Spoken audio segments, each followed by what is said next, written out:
I did not kill Brad. I did not kill Brad. Did your wife kill Brad? Oh my God, no. A hidden love affair between a husband and his best friend takes a dark and deadly turn. When secrets unravel, the shocking betrayal leads to a brutal murder that no one saw coming. How far would someone go to protect their secret life? Continue watching for the details behind this tragic story of deception, heartbreak, and murder. On a peaceful afternoon in the small town of Belear, Ohio, May 7, 2017, started like any other day. David Kenny, his wife Sherry, and their young daughter set out to visit a close friend, Brad McGarry. Their plan was simple: return a weed trimmer. But as they approached Brad's house, something felt off. There was no answer at the front door, and a sense of unease grew within the family. David, worried about his friend, led Sherry and their daughter around to the back of the house, where they found the service door slightly ajar. With mounting anxiety, they stepped inside and were immediately struck by the mess in the house. Clear signs that something was very wrong. Sherry called out for Brad, but the house was silent. As the tension rose, David decided to check the basement. What he found there would change their lives forever. Okay, calm down. Did you say he's dead? I think so. Oh my God, I think so. He's on the floor. There's blood everywhere. What is his name? Oh, Brad McGarry. Brad McGarry? David Kenny wasn't just any ordinary man. At 21, he was full of energy and hope for the future. His life changed when he met Sherry, a single mother, at a party thrown by his own mother in his honor.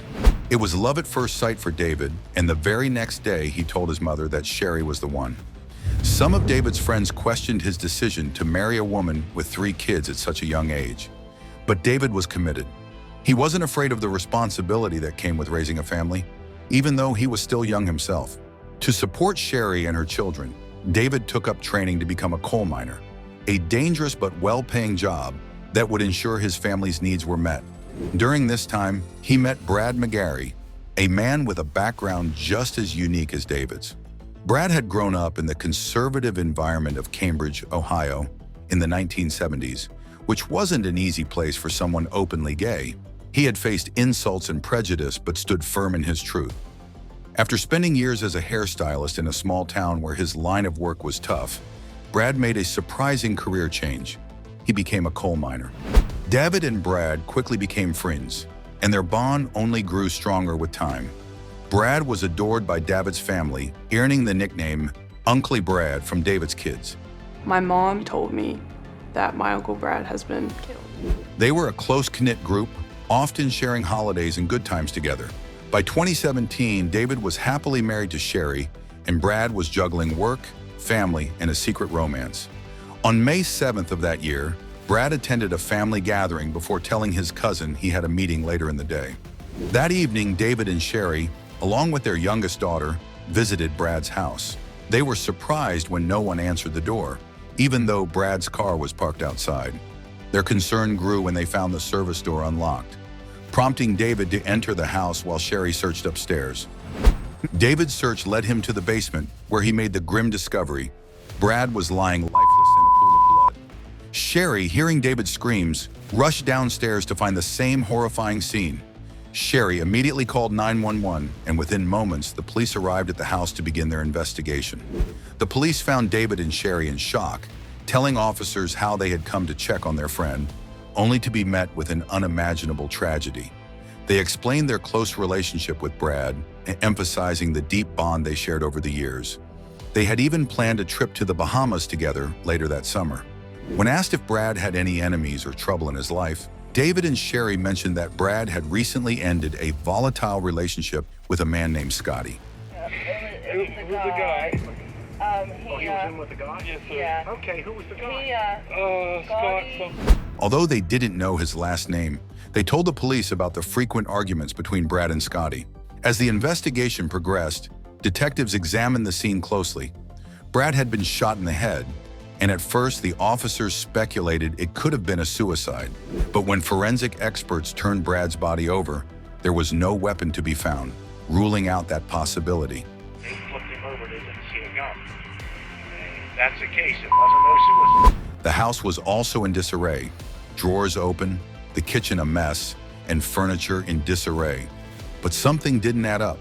Despite the chaos, nothing of value had been taken. There was still cash scattered on the floor, and Brad's collection of valuable art pieces remained untouched.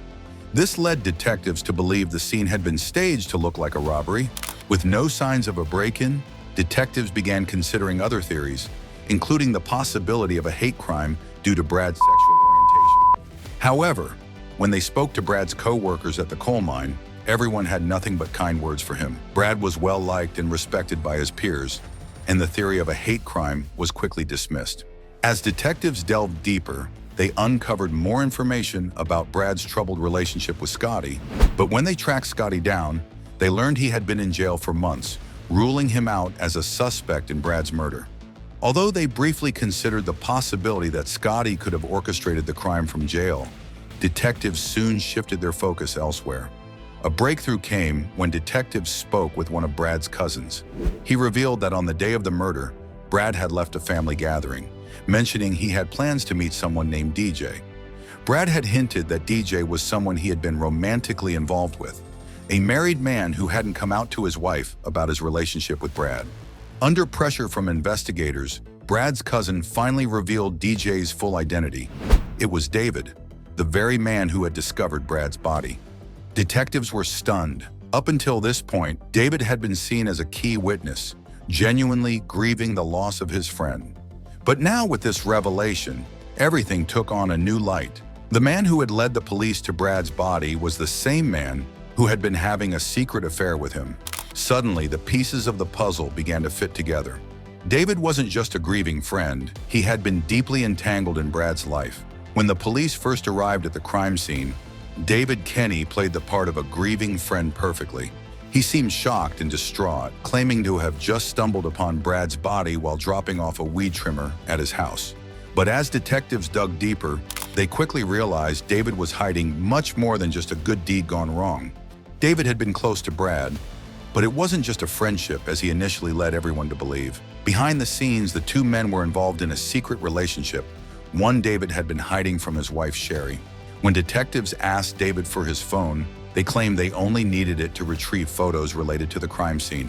But in truth, they were searching for location data and evidence that might reveal the true nature of his connection with Brad.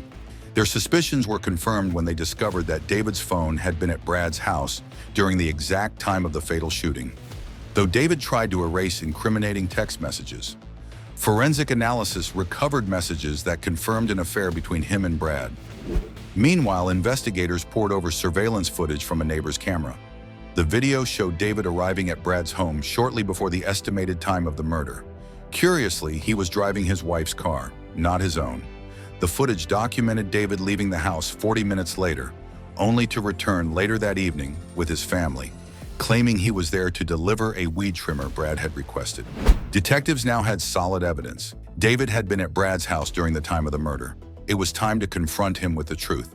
When shown the phone data, David admitted to being there but changed his story multiple times during the interrogation, offering 7 or 8 different versions of events.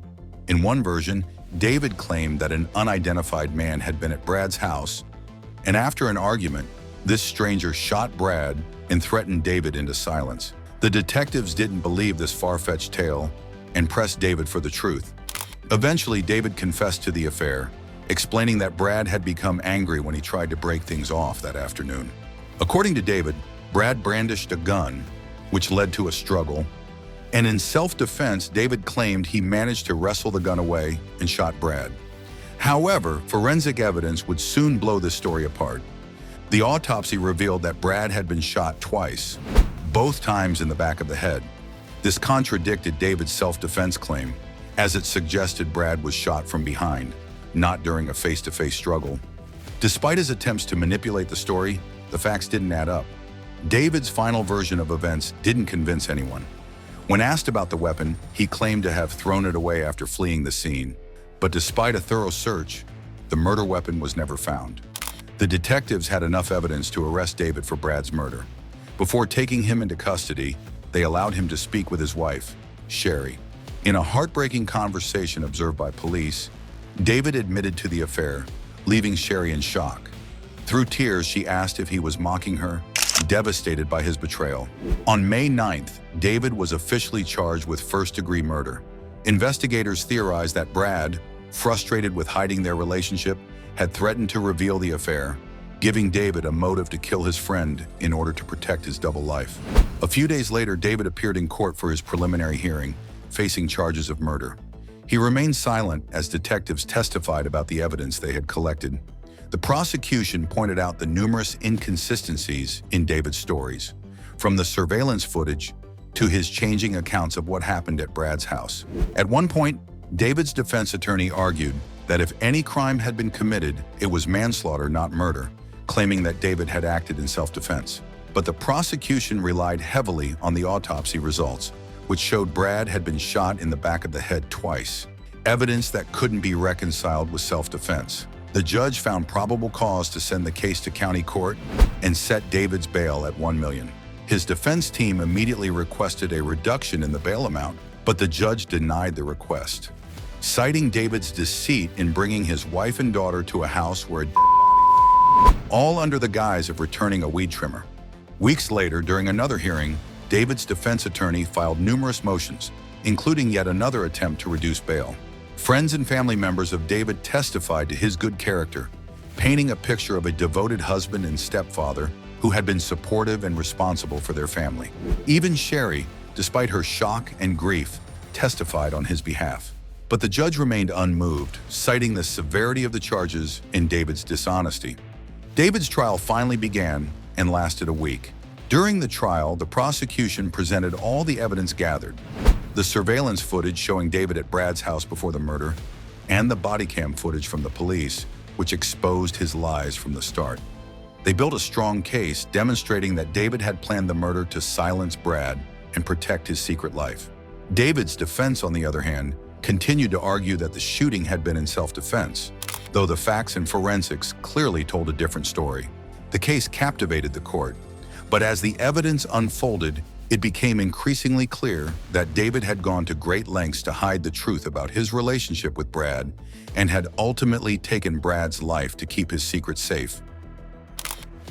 Brad's murder sent shock waves throughout the entire community, leaving everyone reeling from the gruesome crime. The town, known for its peaceful nature, suddenly found itself at the center of a dark and tragic story. Friends and neighbors who had once shared meals and attended local events with Brad and David were now left in disbelief. The idea that someone like David, quiet, hardworking, and a dedicated family man, could be involved in such a heinous act was incomprehensible. For Brad's family, the pain was unimaginable. Not only had they lost their son and brother in the most brutal way, but they also had to grapple with the shocking details of his secret relationship with David. The revelation that Brad had been involved in a secret affair with his best friend only deepened the heartbreak. They mourned not only the loss of Brad, but also the life they thought he had led, now tainted by the hidden truths that had surfaced after his death. On the other side, David's family, especially his wife Sherry, found themselves caught in a storm of disbelief and betrayal. Sherry, who had believed she knew everything about her husband, was now forced to confront the fact that David had been leading a double life. The trust she had placed in him was shattered, leaving her to pick up the pieces of a marriage that had been built on lies. The emotional toll on Sherry and their children was immense, as they now had to navigate life without David, who would be spending the rest of his days behind bars. The community itself was torn apart. Neighbors who had once lived peacefully side by side were now divided, some taking sides, others distancing themselves entirely. People who had once seen Brad and David as pillars of the community now struggled to reconcile the men they knew with the horrific crime that had taken place. Whispers of betrayal, deceit, and hidden desires filled the town, leaving many questioning just how well they knew the people around them. The once close-knit fabric of the community had been ripped apart by the secrets that had emerged. The tragic case of Brad and David stands as a chilling reminder of the devastating consequences of living a double life. David's desperate attempts to keep his secrets hidden ultimately led to decisions that destroyed not only Brad's life, but also the lives of those around them. His actions didn't just result in the loss of his best friend, they left families broken, friendships shattered, and a community forever scarred. The court's decision to sentence David to life in prison without the possibility of parole underscored the seriousness of his crime. It was a message that no amount of hidden truths or personal struggles could ever excuse murder. For Brad's family, the sentencing brought some measure of justice, but no verdict could ever truly heal the deep emotional wounds left by his death. Likewise, for David's family, the sentence marked the end of a life they thought they knew, one built on lies that had tragic and irreversible consequences. In the end, both families were left with lives forever altered, bound by the memory of what had been lost. This case serves as a stark warning. Sometimes the most dangerous secrets are the ones we keep closest, and the price of protecting them can be far greater than anyone ever imagined. For those involved, the emotional scars will remain long after the court case has faded from memory.